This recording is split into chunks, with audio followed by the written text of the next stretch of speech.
Hello friends, you are welcome in my EJS Physics channel. मित्रांनो, आपण magnetic field due to electric current या टॉपिकमध्ये बराचसा भाग पाहिलेला आहे. त्याच्यापैकी आज आपण एक आर्टिकल बघणार आहोत. ते म्हणजे magnetic field of solenoid and toroid. Solenoid आणि टोरॉइडमुळं जे मॅग्नेटिक फील्ड प्रोड्यूस होतं त्याच्याविषयी आपण आज डिस्कस करणार आहोत. त्याच्यापैकी पहिलं जे आहे ते सॉलेनॉइड म्हणजे काय, सॉलेनॉइड कशाला म्हणायचं, नंतर त्याचं मॅग्नेटिक फील्ड कशा पद्धतीनं तयार होतं आणि त्याची किंमत किती असते हे बाय मॅथमॅटिकल फॉर्म्युला आपण बघणार आहोत. पहिल्यांदा आपण what is mean bye solenoid, solenoid म्हणजे काय हे समजून घेऊया. तर सॉलेनॉइड म्हणजे काय आहे, तर ही एक हेलिकल कॉईल आहे. आता हेलिकल कॉईल म्हटल्यानंतर या पद्धतीनं स्प्रिंग सारखी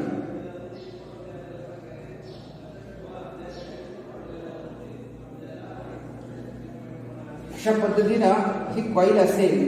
कशापासून बनवली असेल, कंडक्टिंग वायर पासून बनवली असेल.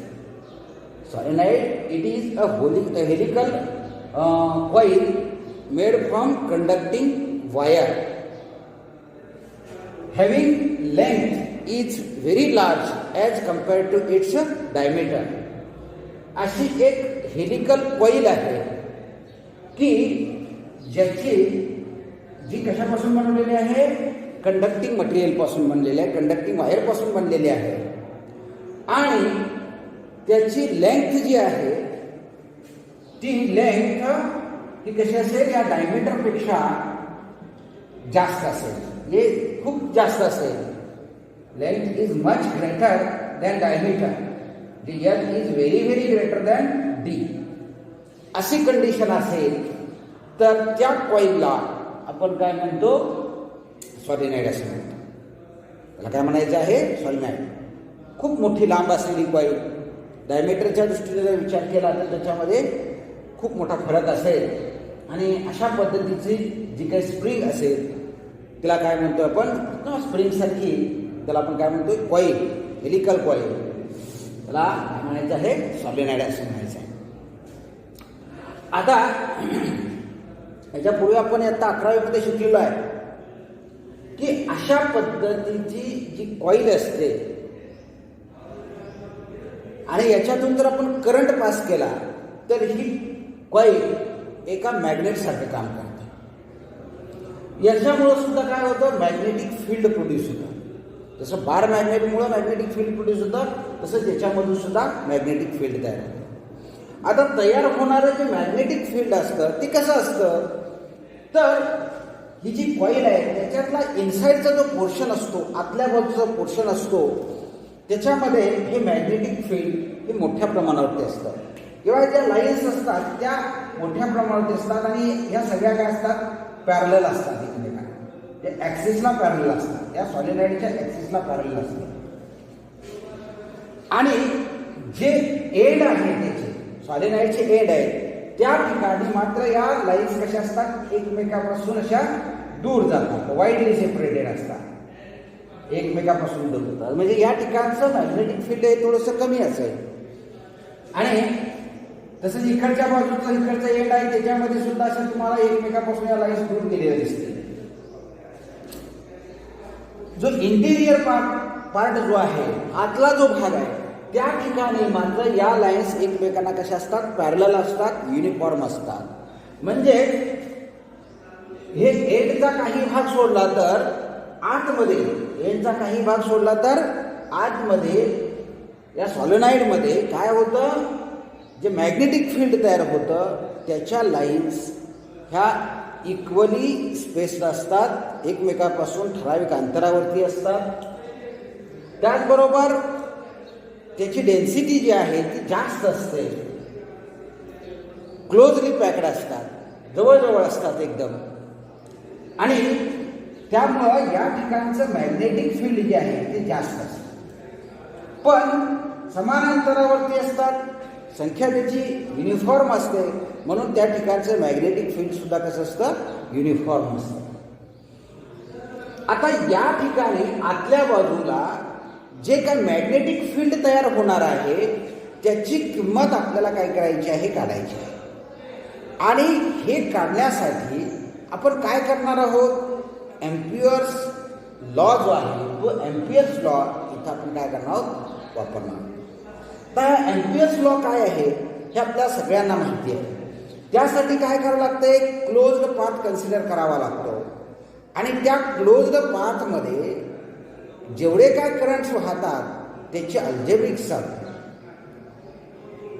आणि त्याचा mu zero times of total current or net current हे कुणाबरोबर असतं, तर त्या क्लोज्ड पाथवरून जे मॅग्नेटिक फील्डचे लाईन इंटिग्रेशन घेतो त्याच्याशी बरोबर असतं. मग आपण काय करायचंय, हा जो लॉ आहे म्हणजे एम्पियर्स लॉ जो आहे तो कसा आहे, close integration of D bar dot D L bar is equal to mu zero times I. हा जो लॉ आहे त्याचा वापर करून या सॉलेनॉइडच्या सेंटरमध्ये किंवा आतल्या भागामध्ये किती मॅग्नेटिक फील्ड प्रोड्यूस होतं त्याची आपल्याला काय करायची आहे, किंमत काढायची आहे. आता हा जो सॉलेनॉइड आहे तो जर आपण त्याचा क्रॉस सेक्शन घेतला, त्याचा जर क्रॉस सेक्शन घेतला तर आपल्याला हे काय दिसते, या पद्धतीने अशी वायर दिसतील, वायरचे स्पॉट दिसतील.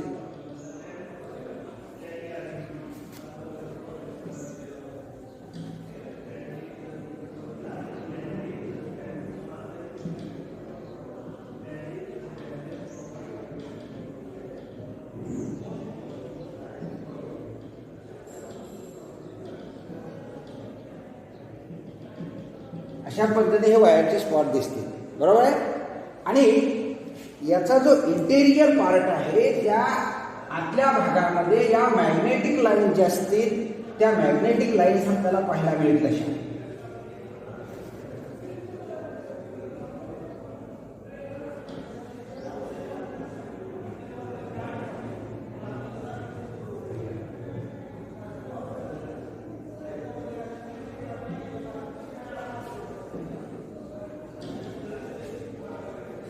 या मॅग्नेटिक लाईन ज्या आहेत आपण या पद्धतीने बघूया. इथं या मॅग्नेटिक लाईन्स असतील.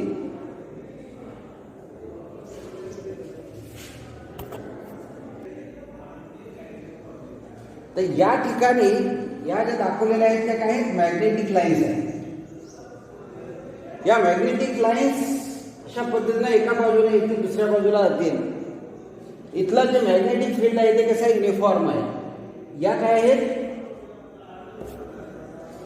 क्रॉस सेक्शन घेतल्यामुळं हे वायरचे क्रॉस सेक्शन दिसतील आपल्याला. आता याचा जो आउटसाइडचा पार्ट असतो त्या ठिकाणी मॅग्नेटिक फील्ड जे असते ते अतिशय कमी असतं किंवा इट इज निग्लिजिबल. सॉलिनॉइड याची लेंथ बरीचशी जास्त असते. त्या कारणानं या ठिकाणी काय होतं, जो आउटसाइडचा भाग आहे त्या आउटसाइडच्या भागामध्ये जे मॅग्नेटिक फील्ड प्रोड्यूस होतं त्याची किंमत अतिशय कमी असते. ॲक्च्युअल काय असतं, ह्या मॅग्नेटिक लाईन्स अशा इकडून येतात पुन्हा इकडे जातात. जसं बार मॅग्नेटच्या बाबतीमध्ये घडतं अगदी त्याच पद्धतीनं छोटी जर कॉईल घेतली आपण तर त्या बाबतीमध्ये काय होतं, जो बार मॅग्नेट म्हणून काम करेल. इथं मात्र सॉलिनॉइड हा कसा आहे, लॉंग असतो, त्याची लेंथ जास्त असते आणि त्यामुळं या ज्या लाईन्स असतात त्या इकडून इकडे जाईपर्यंत त्या कशा असतात, एकमेकापासून बऱ्याचशा दूर गेलेल्या असतात, वाईडली सेपरेटेड असतात. त्या कारणानं हे जे आउटसाईड जे आहे याची त्या आउटसाईडच्या ठिकाणी डी इज इक्वल टू काय असतं, झिरो असतं. जे मॅग्नेटिक फील्डची किंमत काय असते, झिरो असते. आणि जे मॅग्नेटिक फील्ड असतं ते फक्त काय असतं, या सेंट्रल पार्टमध्ये असतं. जे एंड असतात ज्या सॉलिनॉइडचे त्या ठिकाणी सुद्धा मॅग्नेटिक फील्डची स्ट्रेंथ आहे ती थोडीशी कमी होते. कारण या ठिकाणी बाहेर आल्यानंतर या ज्या लाईन्स असतात ते एकमेकापासून अशा दूर जातात, एकमेकापासून दूर जायचा प्रयत्न करतात. आणि त्यामुळे या ठिकाणी ज्या ठिकाणी सॉलिनॉइडचे एंड आहे त्या ठिकाणी काय झालेलं असतं, मॅग्नेटिक फील्ड हे आपल्याला कमी पाहायला मिळतं. एकमेकापासून हे दूर गेलेले असतात लाईन्स. ठीक आहे. सेंट्रलच्या ठिकाणी मात्र काय असेल, मॅग्नेटिक फील्ड ते युनिफॉर्म असेल आणि त्याची स्ट्रेंथ पण जास्त असेल. आता या ठिकाणी या सगळ्या लाईन्स कशा आहेत, ॲक्सिसला पॅरलल आहे. या ठिकाणचं मॅग्नेटिक फील्ड जे आहे बी, त्याची किंमत आपल्याला काढायची आहे. आता त्यासाठी आपण काय करायचं आहे, एक imaginary loop, rectangular loop consider करायचा आहे. समजा तो लूप जो आहे तो या पद्धतीने असेल.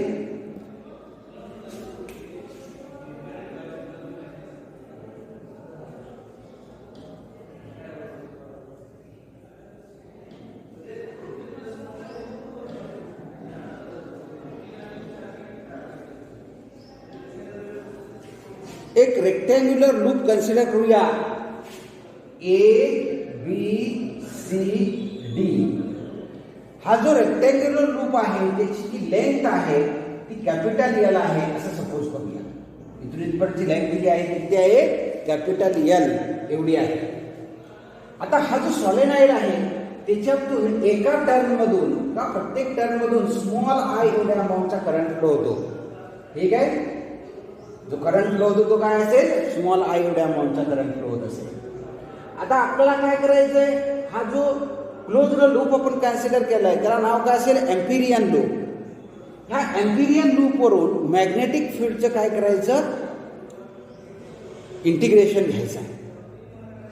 अकॉर्डिंग टू एम्पियर्स लॉ,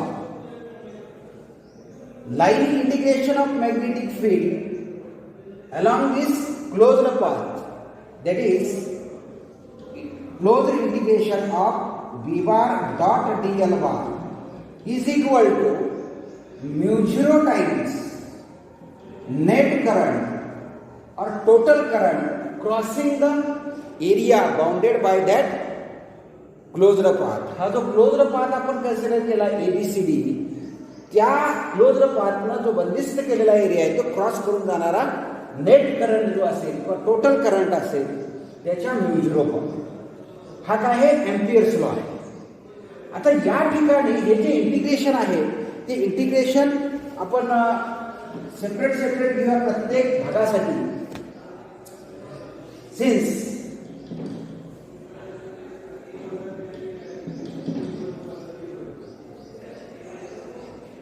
हे जे इंटिग्रेशन आहे ते आपण या पद्धतीने घेऊ शकतो.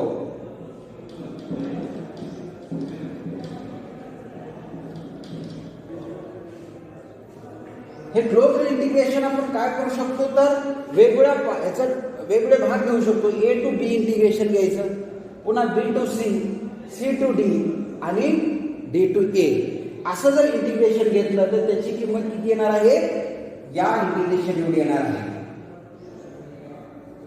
आता या ठिकाणी हेच इंटिग्रेशन आपण असं म्हणूया.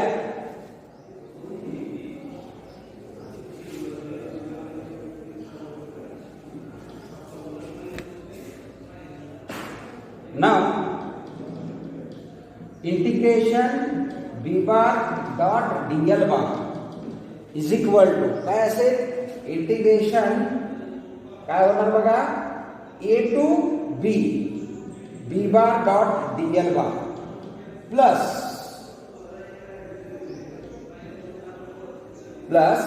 Integration b to c b bar dot dl bar plus integration C to D D bar dot DL bar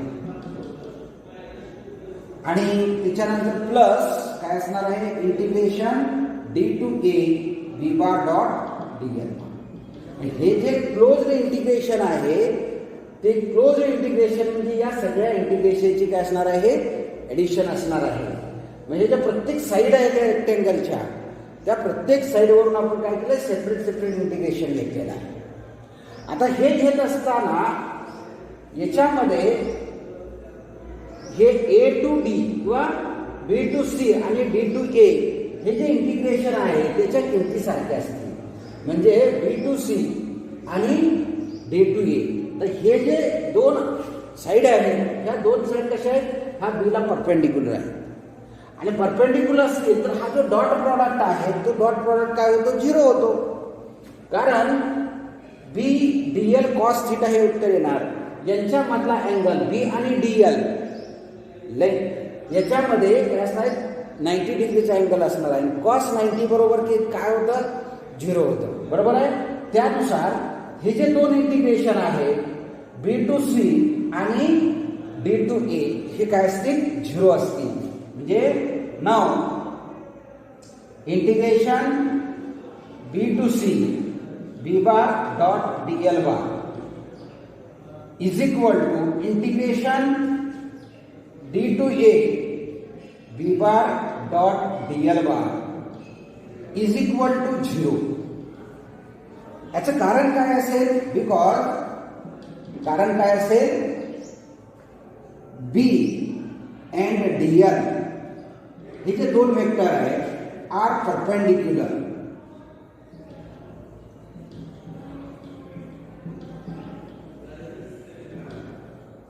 perpendicular to each other. हे एकमेकांना कसे असतील? परपेंडिक्युलर असतील. त्यामुळे काय असेल हा जो डॉट प्रॉडक्ट होतो तो काय होतो 0 होतो. आता याच्यानंतर दुसरं जे आहे ते आपल्याला काय बघायचं आहे? दुसरा सी टू डी हे जे इंटिग्रेशन आहे त्याची किंमत सुद्धा 0 येईल. कारण आउटसाइडला बी ची किंमत म्हणजे मॅग्नेटिक फील्डची किंमत कशी असते 0 असते. सॉलेनॉइडच्या बाहेरच्या बाजूला मॅग्नेटिक इंडक्शन जे आहे मॅग्नेटिक फील्ड जे आहे त्याची किंमत 0 असते. म्हणून आपण काय करू शकतो? हे जे इंटिग्रेशन आहे B to C C to D हे जे इंटिग्रेशन आहे त्याची किंमत सुद्धा काय करू शकतो 0 घेऊ शकतो. Similarly integration C to D B bar dot D L bar is equal to 0. कारण काय? कारण काय याचं? B is equal to 0. Outside solenoid B is equal to 0. सॉलिनॉइडच्या बाहेर बी ची किंमत 0 असते. मग आपण काय करूया? या किमती या इक्वेशन मध्ये जर सबस्टिट्यूट केल्या तर आपल्याला काय मिळेल बघा?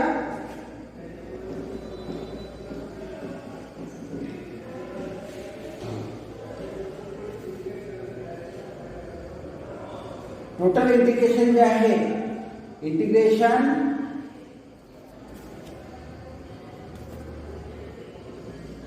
बी bar dot D L bar close integration is equal to integration A to B bar dot D L bar is equal to काय असणार आहे mu 0 R is equal to mu 0. म्हणजे हे टोटल जे इंटिग्रेशन आहे त्याच्यामध्ये फक्त एवढंच इंटिग्रेशन आपल्याला घ्यावं लागेल. हे बाकीचं काय असणार आहे 0 असेल हे 0 असेल हे 0 असेल. ठीक आहे. मग आता याच्यानंतर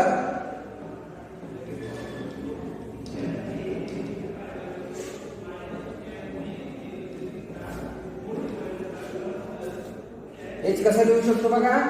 integration B bar dot D L bar is equal to असणार आहे integration A to B bar dot D L bar is equal to mu 0 into R.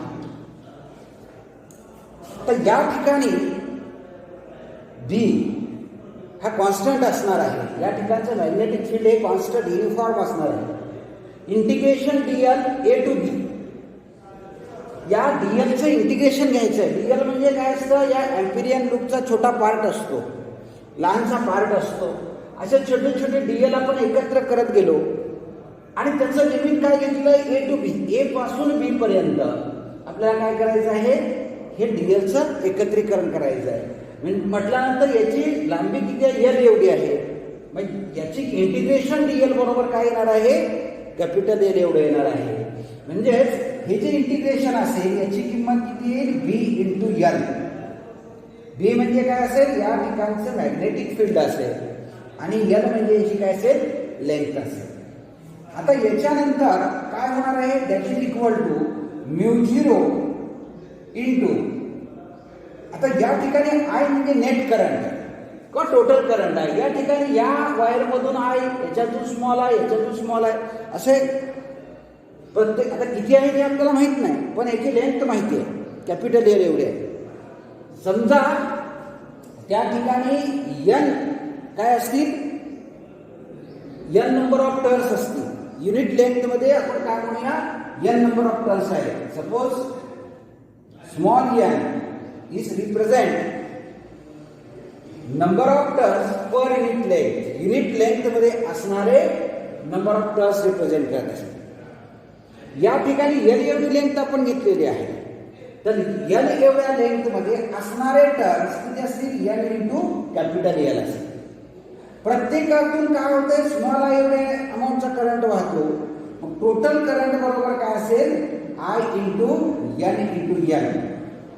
एका टर्न मधून आय एवढा करंट वाहतोय. त्या ठिकाणी नंबर ऑफ टर्न्स किती असतील, एल एवढ्या लेंथमध्ये एन एल एवढे असतील. तर या ठिकाणी आपण काय ह्या आयची किंमत काय करू शकतो, N L into small I लिहू शकतो. तर या ठिकाणी दोन्ही बाजूचे एल कॅन्सल होऊन जाईल. म्हणजेच काय राहील, बी इज इक्वल टू काय असेल, mu zero N into I. एवढं मॅग्नेटिक फील्ड त्या सॉलिनॉइडच्या सेंटरच्या ठिकाणी प्रोड्यूस झाले असेल.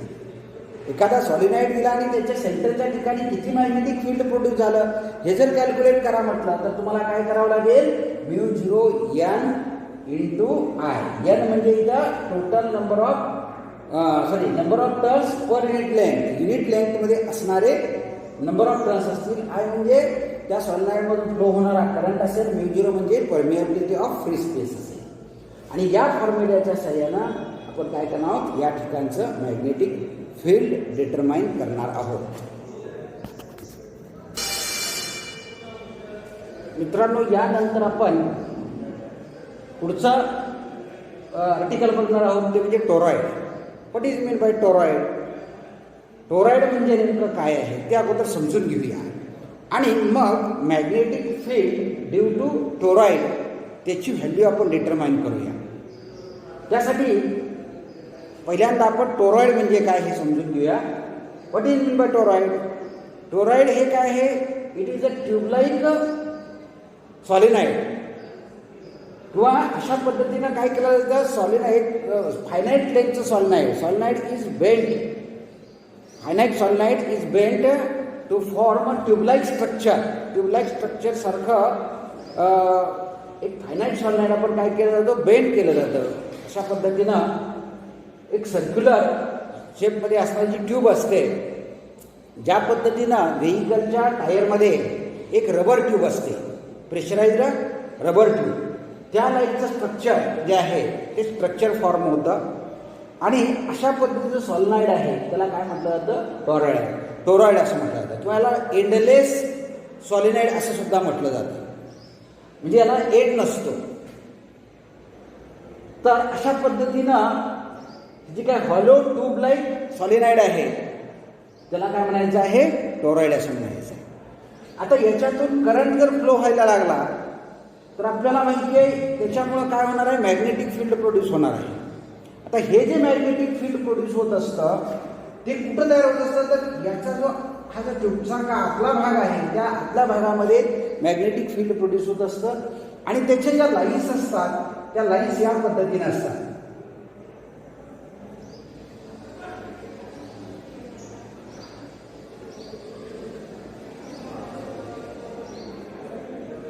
अशा पद्धतीने ह्या लाईन्स इथे तयार होत असतात. आता हे जे बी मॅग्नेटिक फील्ड आहे त्याची किंमत आपल्याला डिटरमाइन करायची आहे. त्यासाठी काय करायचं आहे, एम्पियर सर्क्युलर लॉ यूज करायचा आहे. एम्पियर सर्क्युलर लॉ यूज करताना आपल्याला काय करावं लागेल, एक एम्पिरियन लूप कन्सिडर करावा लागेल, इमॅजिनरी पाथ कन्सिडर करावा लागेल. तो जो इमॅजिनरी पाथ आहे तो याच्यातूनच कन्सिडर करूया. हा जो इमॅजिनरी पाथ आहे त्याचा जो ॲक्सिस असेल त्या ट्यूबचा त्याच्यावरून काय केलं आपण, हा इमॅजिनरी पाथ कन्सिडर केला आहे. त्याला तुम्ही काय म्हणणार, एम्पिरियन लूप असं म्हणणार आहात. आणि हा जो एम्पिरियन लूप आहे त्याची रेडियस ती काय असणार आहे, आर एवढी असणार आहे. आता दुसऱ्या फिगरच्या सहाय्याने आपण काय करूया,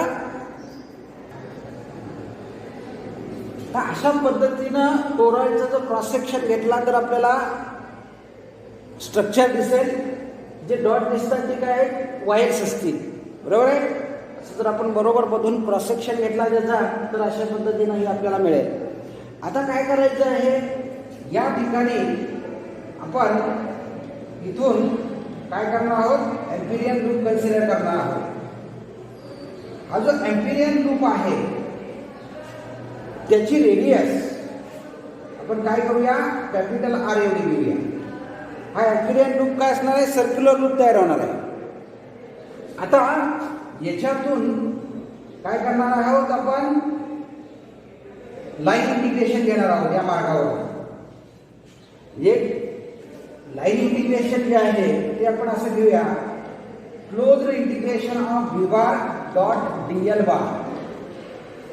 या क्लोज्ड पाथ वरून आपण काय करणार आहोत, इंटिग्रेशन. ही डॉटेड लाईन म्हणजे काय आहे, एम्पिरियन लूप आहे.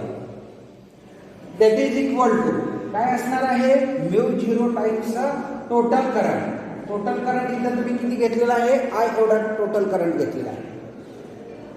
आता याच्यामध्ये नंबर ऑफ टर्न्स आहेत, एकूण नंबर ऑफ टर्न्स आपण या ठिकाणी n नंबर ऑफ टर्न्स आहेत असं म्हणूया. आणि ही जी वायर आहे म्हणजे ईच टर्न त्याच्यामधून जो करंट फ्लो होतो त्याची किंमत काय सपोज करूया, I. Suppose this toroid consists total n number of turns and each turn